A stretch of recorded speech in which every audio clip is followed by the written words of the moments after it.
Bismillahirrahmanirrahim. Bismillahirrahmanirrahim. Assalamualaikum warahmatullahi wabarakatuh.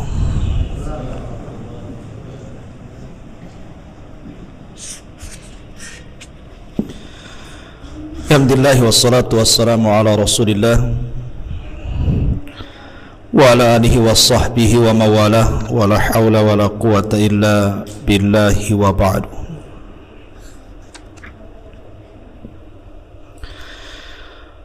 Taib, kita lanjutkan pembahasan kita, masih membahas Kitabut Tauhid.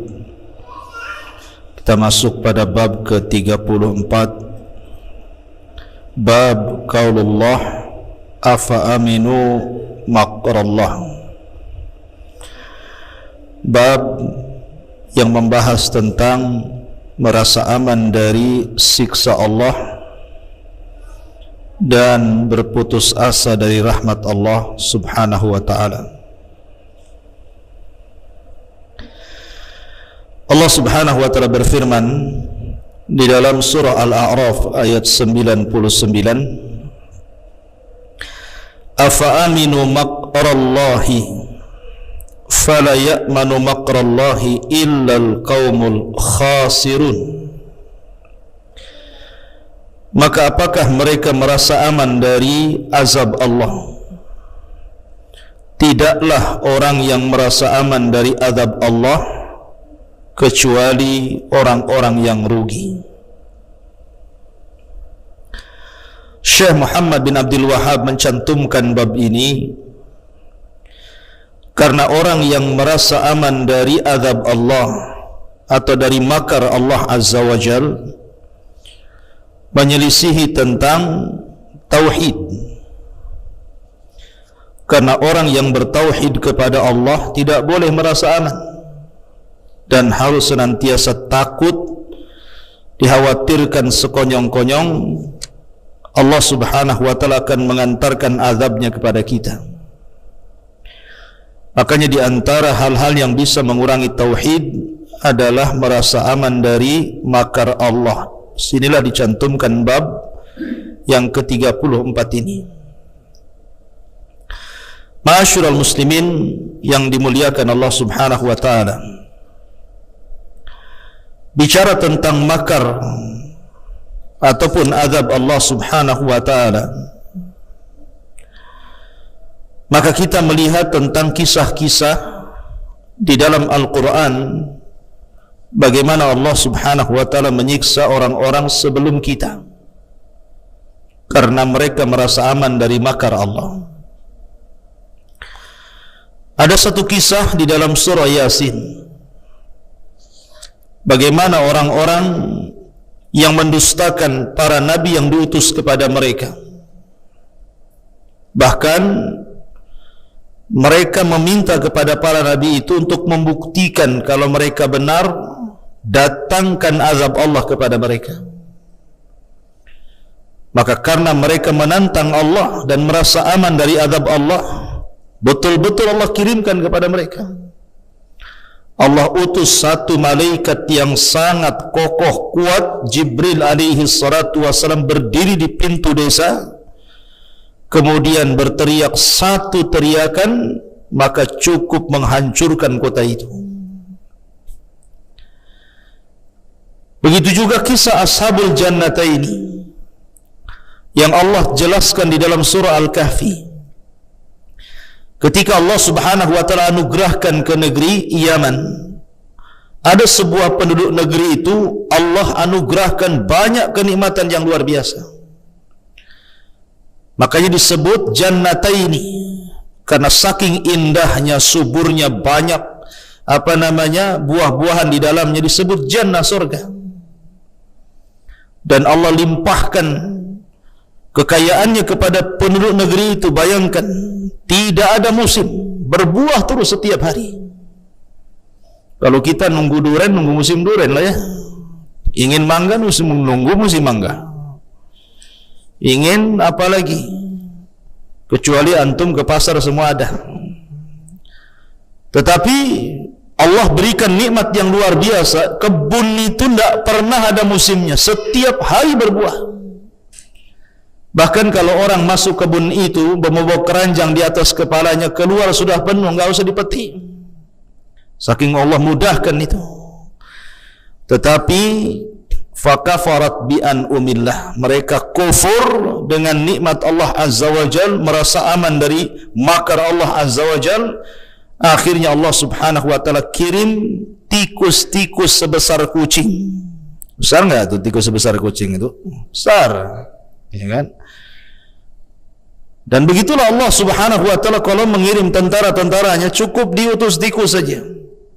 Tikus itu masuk ke dalam benteng, yang benteng itu untuk membentengi bendungan, waduk. Waduk dulu kan terbuat dari kayu, bukan kayak sekarang pakai semen. Mana ada gigi tikus bisa makan semen. Artinya bahwa tikus-tikus ini menggerogoti kayu-kayu itu. Akhirnya jebol. Kemudian Sad Ma'rib, bendungan sungai Ma'rib akhirnya pecah. Maka sungai itu menghantam dua kebun tadi, habis. Begitulah Allah Subhanahu wa taala mengirim azab bagi orang-orang yang merasa aman dari makar Allah Azza wa Jalla. Namrud ini merasa aman dari makar Allah. Dia merasa bisa menghidupkan dan bisa mematikan.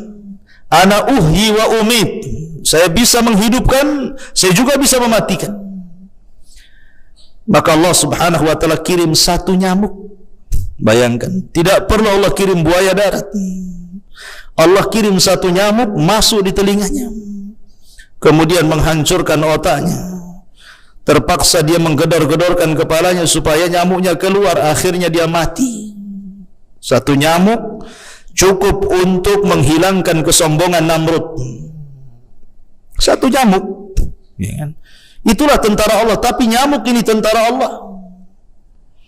Sebagaimana Allah Subhanahu wa taala mengirim virus corona, kan? Ke corona lagi kita larinya untuk menghancurkan kesombongan penguasa Cina. Ya. Dari sini ma'asyiral muslimin, maka Allah katakan afa aminu makrallah, jangan merasa aman dari makar Allah. Ciri-ciri orang yang merasa aman dari makar Allah, kata para ulama, adalah orang yang ketika bermaksiat dia tidak memikirkan dosa. Jadi ketika dia bermaksiat itu tenang, seolah-olah dia tidak sedang melakukan dosa. Ketika dia berzina dia tenang. Ketika dia minum khamar dia tenang. Ketika dia berjudi dia tenang. Ketika dia melakukan maksiat dia tenang, tidak, seolah-olah itu bukan dosa. Ini ciri-ciri orang yang merasa aman dari makar Allah. Atau orang yang melakukan maksiat tidak terang-terangan. Manusia kan tidak lihat saya, manusia tidak memandang saya, manusia tidak tahu saya sedang bermaksiat. Dia tidak paham bahwa di langit ada yang memperhatikan dia, di langit ada yang mendengar dia, di langit ada yang mengawasi dia. Berarti orang ini aman dari makar Allah Azza wa Jal. Betapa banyak orang yang datang kepada Allah membawa pahala sebesar gunung Tihama, kemudian Allah hancurkan dengan maksiat yang tidak terang-terangan. Itulah orang-orang yang merasa aman dari makar Allah. Fala ya'man makrallahi illal qaumul khasirun. Ingat, terkadang makar Allah itu Allah kirimkan di saat manusia sedang lalai. Rata-rata azab yang kita lihat, rata-rata musibah yang kita lihat di negeri kita, itu umumnya datang bukan di siang hari. Umumnya datang bukan ketika matahari terbang, ketika manusia terbangun, ketika manusia sudah sadar, tidak. Umumnya mendekati pagi. Entah di malam hari, entah di waktu subuh.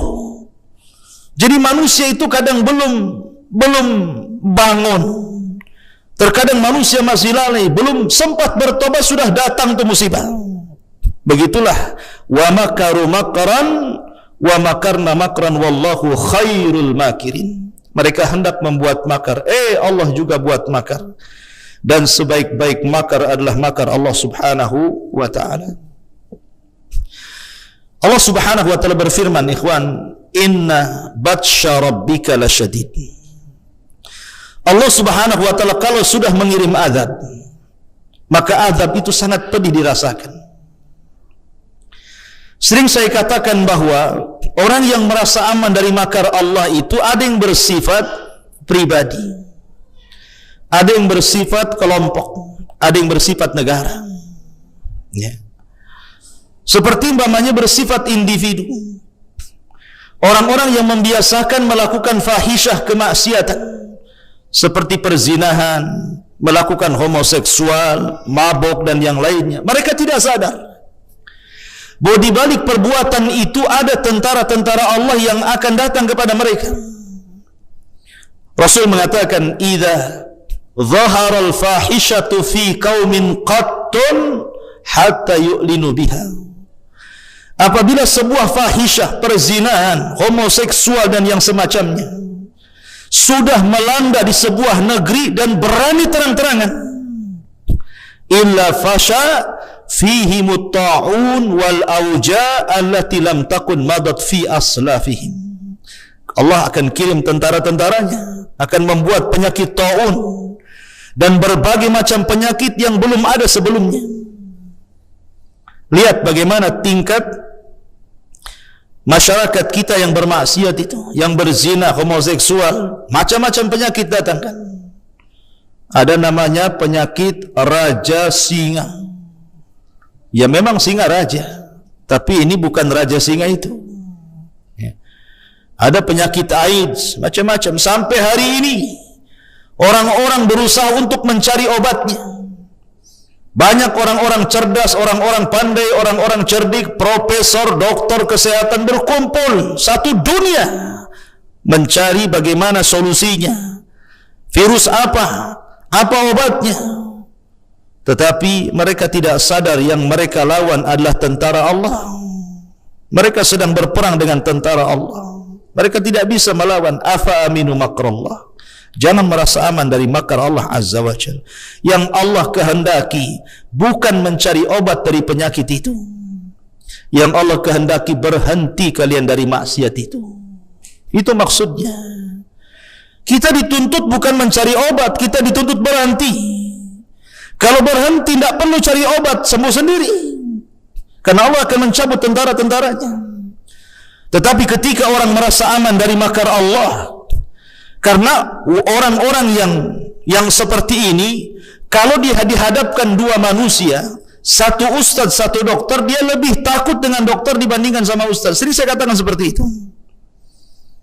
Coba Anda berceramah kepada para wanita-wanita malam, atau kepada pria-pria hidung gosong, ya, coba antum ngomong sama dia, ini dalilnya tidak boleh, ini hadisnya, ini ayatnya, jangan merasa aman dari makar Allah. Tenang-tenang saja dia. Coba dokter mengatakan, kamu ini 3 hari lagi mati, ada air di badanmu, berhenti kamu. Ditakut-takuti dokter, dia takut. Padahal dokter nggak pakai dalil. Dokter hanya ngomong, kamu sebulan lagi masalah, berhenti dia. Coba bayangkan, dia takut sama dokter tapi tidak takut kepada Allah. Itulah orang merasa aman dari makar Allah Azza wa Jalla. Ada sifatnya memang melembaga. Makar Allah itu bisa datang, sifatnya melembaga seperti sebuah negara.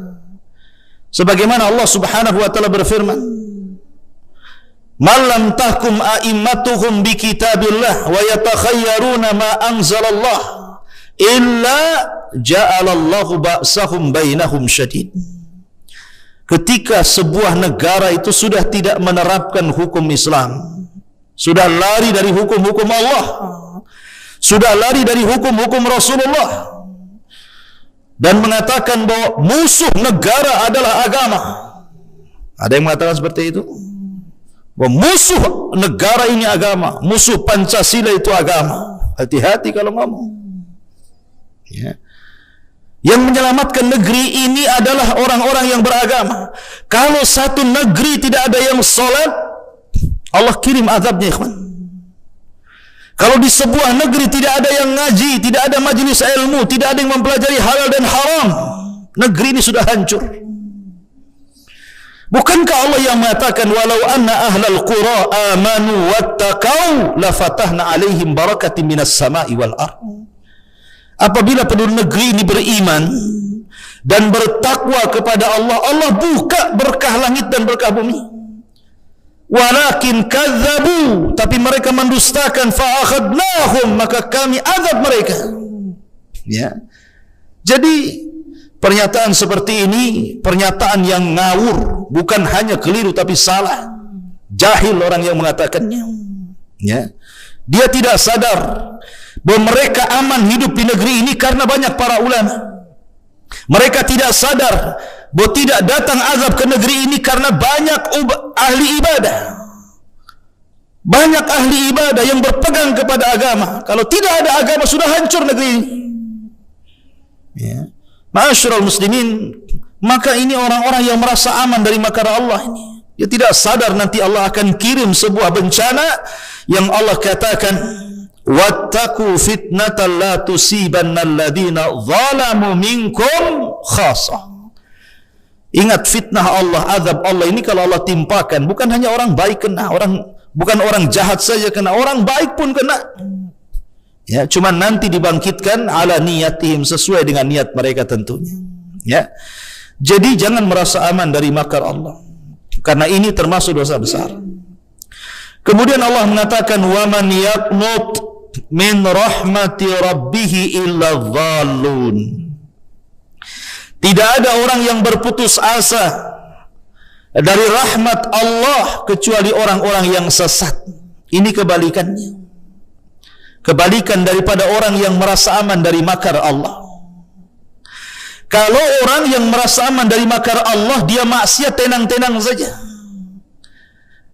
Dia berjudi tenang, dia melakukan perbuatan menyelisih sunnah tenang saja, dia melakukan kesyirikan tenang saja. Itu namanya aman dari makar Allah. Tapi ini kebalikannya. Ini kebalikannya orang-orang yang ingin bertobat. Dia sudah jenuh maksiat, dia sudah jenuh melakukan dosa, dia ingin kembali kepada Allah subhanahu wa ta'ala, tapi karena merasa dosanya segudang, dosanya selangit, dosanya membumbung ke awan, akhirnya tidak jadi bertobat karena merasa dia hina dan tidak pantas untuk diampuni Allah azza wa jalla. Putus asa dari rahmat Allah azza wa jalla. Ya. Ini kebalikan daripada orang yang pertama. Ingat, jangan putus asa dari rahmat Allah. Di zaman Bani Israel ada orang membunuh 99 nyawa. Kalau antum punya tetangga pembunuh dengan cara sadis dimutilasi, wah, antum sudah sadis sekali orang itu. Padahal baru satu dia bunuh. Bagaimana kalau dia bunuh 99 jiwa tuh? Sadis sekali dia. Berarti jahat sekali dia membunuh orang. Rasa-rasanya nyawa tidak berharga bagi dia. Tapi Allah berikan hidayah. Akhirnya pembunuh ini sadar bahwa apa yang selama ini dia lakukan salah. Maka dia pun kemudian ingin bertobat. Datanglah dia kepada ahli ibadah. Datang kepada ahli ibadah. Tapi bukan datang ke ulama. Ahli ibadah itu tidak punya ilmu, rajin ibadah. Kata ahli ibadah ini, kayaknya kamu tidak bisa diterima taubatmu, Bung. Kenapa? Karena kau sudah membunuh 99 nyawa. Sudah tertutup pintu tobatmu. Geram dia dapat jawaban, keluar insting membunuhnya, dibantainya pula si ahli ibadah ini. Genaplah 100 nyawa dia bantai. Ya kan? Akhirnya dia tidak putus asa. Dia ingin terus mencari kemanakah saya harus bertobat, kemanakah saya harus mengadukan perkara saya. Allah takdirkan berjumpalah dia dengan ahli ilmi, dengan ulama, dan ulama berbeda dengan ahli ibadah. Makanya tidurnya ulama beda dengan tidurnya orang jahil. Tidurnya ulama itu berpahala, tidurnya ulama itu menghapuskan dosa. Tapi tidurnya orang jahil membawa dosa dan membawa keburukan. Coba antum tahu, kalau antum punya ilmu, antum sebelum tidur antum wudu, maka orang yang berwudu sebelum tidur, dia tahu, dia punya ilmunya, wudu dulu, tidur. Ketika tidur di sebelah antum sudah ada malaikat tuh. Setiap antum bergerak ke kanan, malaikat sebelah kanan mengatakan Allahumma gfir lahu, ya Allah ampuni orang ini. Setiap bergerak ke kiri, malaikat sebelah kiri mengatakan Allahumma gfir lahu, ampuni orang ini. Sampai pagi malaikat mendoakan ampunan. Lihat, orang tidur saja didoakan. Tapi orang jahil, karena dia tidak punya ilmunya, ya main tidur saja. Lihat kursi, tidur di kursi. Lihat lantai, tidur di lantai. Lihat kasur, tidur di kasur. Nggak peduli. Ya, lihat guling bantal, langsung tidur kan itu. Maka di kiri kanannya setan. Makanya dimimpikan yang aneh-aneh. Bangun sakit semua badan. Ya. Ma'asyiral muslimin yang dimuliakan Allah Azza wa Jalla. Intinya bahwa orang ini berjumpa dengan orang alim. Kata orang alim ini, kalau kau ingin bertobat mudah. Kamu harus berjalan ke sebuah kampung. Di sana ada kampung. Semua orang soleh, semua para ulama, semua ahli ibadah. Kau bisa belajar kepada mereka supaya engkau diampuni dosamu. Akhirnya dikasih alamat. Berangkatlah anak laki-laki yang sudah membunuh 100 jiwa ini. Di tengah jalan Allah takdirkan meninggal dia. Ketika dia meninggal itulah 2 malaikat rebutan rohnya. Kata malaikat azab, ini ruh bagian saya. Dia pantas masuk neraka. Yang dibunuh sudah 100 nyawa. Datang malaikat rahmat menarik rohnya dan mengatakan, dia bagian saya. Karena walaupun dia sudah membunuh 100 nyawa, toh dalam hatinya ada keinginan bertobat kepada Allah, dia pantas mendapatkan rahmat. Akhirnya rebut-rebutan, Allah subhanahu wa ta'ala kirim malaikat pemutus, malaikat hakim, dan dikatakan kis bainal aradaini. Sudahlah, tidak usah ribut. Sekarang ukur saja antara kematian dia, jarak kepada orang alim dengan jarak ke kampung orang soleh yang akan dituju, mana dekat? Ya. Kalau dekat ke kampung yang mau dituju, berarti dia sudah mendapatkan rahmat. Kalau dekat kepada orang yang bertanya kepada orang alim dan masih jauh dari kampung itu, maka memang dia layak mendapatkan adab. Akhirnya Allah lipat, subhanallah. Padahal jarak ke kampung itu lebih jauh dibandingkan kepada orang alim. Tapi karena rahmat Allah luas dibandingkan murkanya, Allah lipat bumi itu jadi lebih dekat ke kampung itu, bayangkan. Itulah rahmat Allah Azza wa Jalla. Allah itu luas rahmatnya, kasih sayangnya lebih luas daripada murkanya. Maka ketika diukur, bukan ukuran tukang, ukuran malaikat, ya, maka akhirnya kemudian lebih dekat ke negeri tersebut. Maka malaikat hakim mengatakan, ambillah ruh itu wahai malaikat rahmat, masukkan dia ke dalam surga. Begitulah gambaran orang-orang yang tidak pernah putus asa mencari taubat, tidak putus asa mencari hidayah. Karena banyak orang-orang yang putus asa.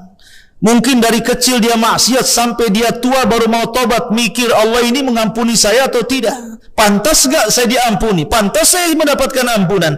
Akhirnya dia pun putus asa. Ketika putus asa itulah balik lagi dia maksiat. Ya. Maka jangan pernah putus asa dari rahmat Allah, karena inna rahmati wasi'at ghadabi, rahmatku lebih luas dibandingkan kemurkaanku. Ya, rahmatku lebih luas dibandingkan kemurkaanku. Rahmat Allah luas. Dan kasih sayang Allah kepada hambanya jauh lebih sayang dibandingkan seorang ibu kepada anaknya. Ketika Nabi SAW menawan beberapa tawanan, ada wanita kemudian punya bayi, tiba-tiba bayinya hilang di dalam tawanan itu. Maka wanita ini menjerit-jerit, menangis-nangis, mencari-cari bayinya. Kemana bayi saya? Kemana bayi saya? Dia cari ke sana kemari, dia ketemu. Ketika sudah putus asa, sudah tidak punya lagi ingin hidup lagi karena sudah buah hatinya hilang. Tiba-tiba Allah takdirkan bayi itu ketemu. Masya Allah, bahagianya, sayangnya ibu itu kepada bayi itu luar biasa. Maka Rasul mengatakan ke hadapan para sahabatnya, lihat kasih sayang ibu itu kepada bayi. Allahu arham min ibadih. Ingat, Allah lebih sayang kepada kalian dibandingkan sayangnya ibu itu kepada anak itu. Makanya seorang ulama ketika ditanya, kalau seandainya Allah Subhanahu wa ta'ala memberikan peradilannya pada hari kiamat, didatangkan dua, satu orang tua kita, satu Allah Subhanahu wa ta'ala, lebih baik mana kau? Apakah lebih baik orang tuamu yang menghisab dirimu ataukah Allah yang menghisab dirimu? Maka dia mengatakan, aku lebih baik dihisab Allah dibandingkan orang tua yang menghisabku. Kenapa? Karena kasih sayang Allah jauh dibandingkan kasih sayang orang tuaku. Begitulah rahmat Allah Azza wa Jalla. Maka Allah mengatakan, waman yaqnatu min rahmati rabbih illa dhalun. Ya. Tidak ada orang-orang yang putus asa dari rahmat Allah Azza wa Jalla kecuali orang itu sesat. Pasti sesat. Ya. Kemudian hadis Nabi SAW bersabda dari Ibnu Abbas radhiyallahu anhuma, Rasul ditanya tentang dosa-dosa besar, maka beliau kemudian menjawab, asyirku billah wal ya'su min rauhillah wal amnu min makrillah. Pertama, syirik kepada Allah. Yang kedua, putus asa dari rahmat Allah. Yang ketiga, merasa aman dari makar Allah. Allah.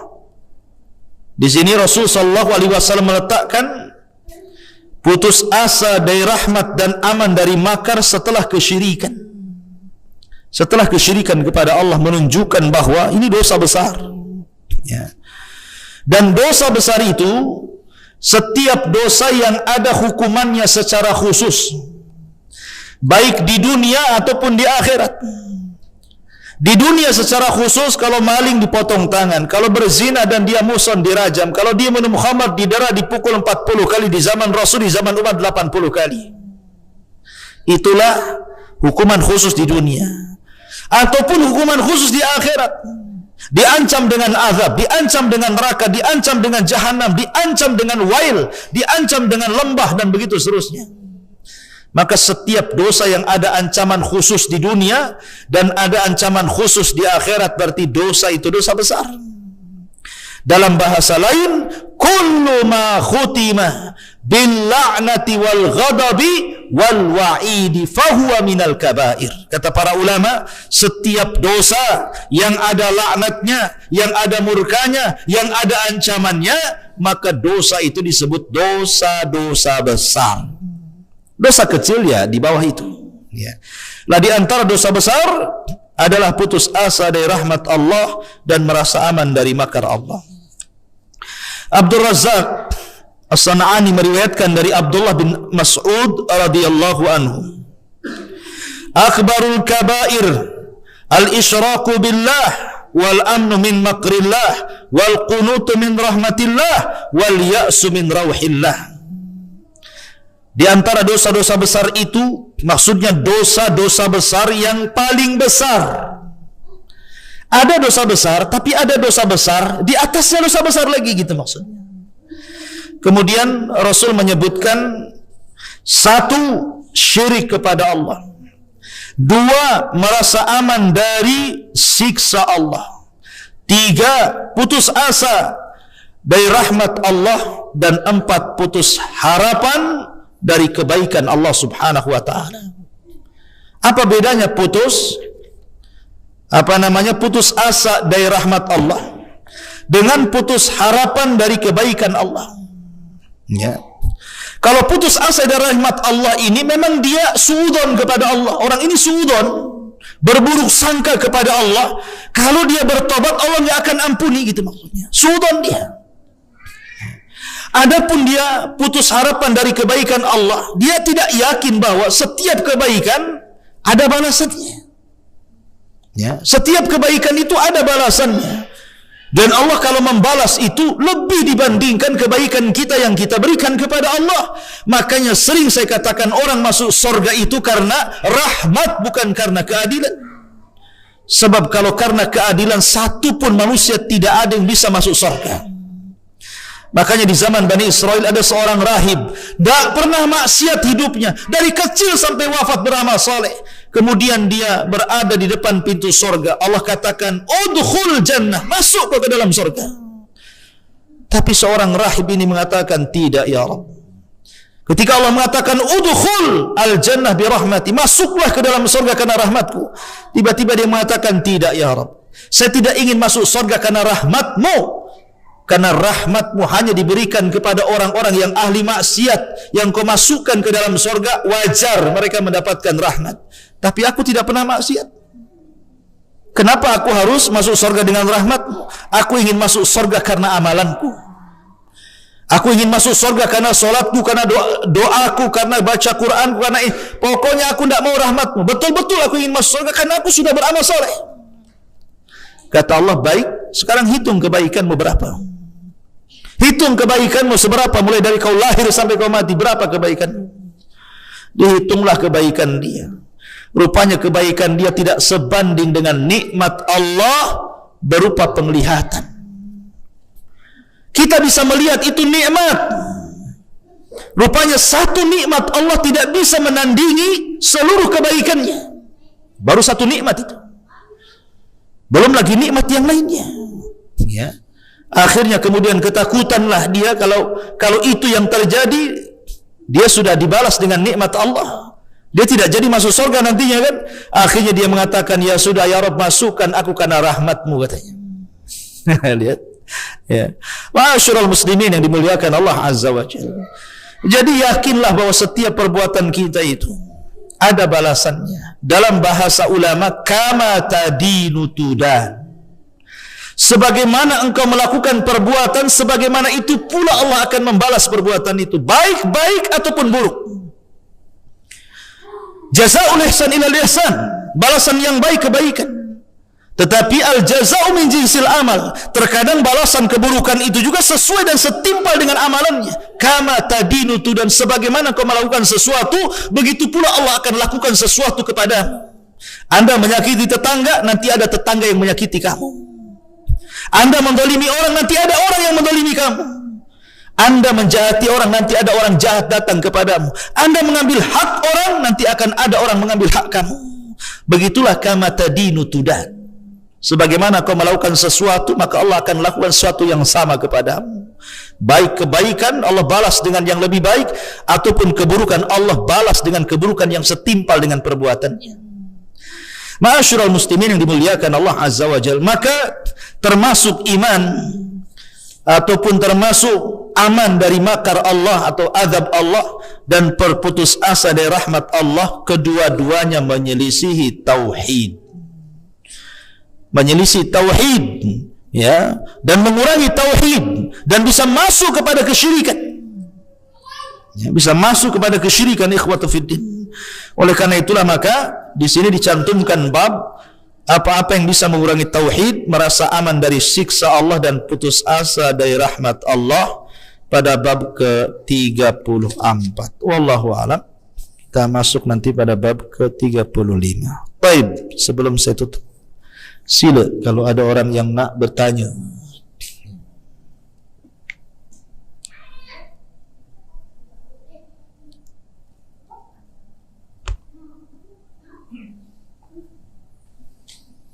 Baik, rupanya tak ada. Okeylah, kita tutup. Subhanakallah bihamdika, asyhadu an la ilaha illa anta astaghfiruka wa atubu ilaik. Allahu ta'ala alam. Assalamualaikum warahmatullahi wabarakatuh.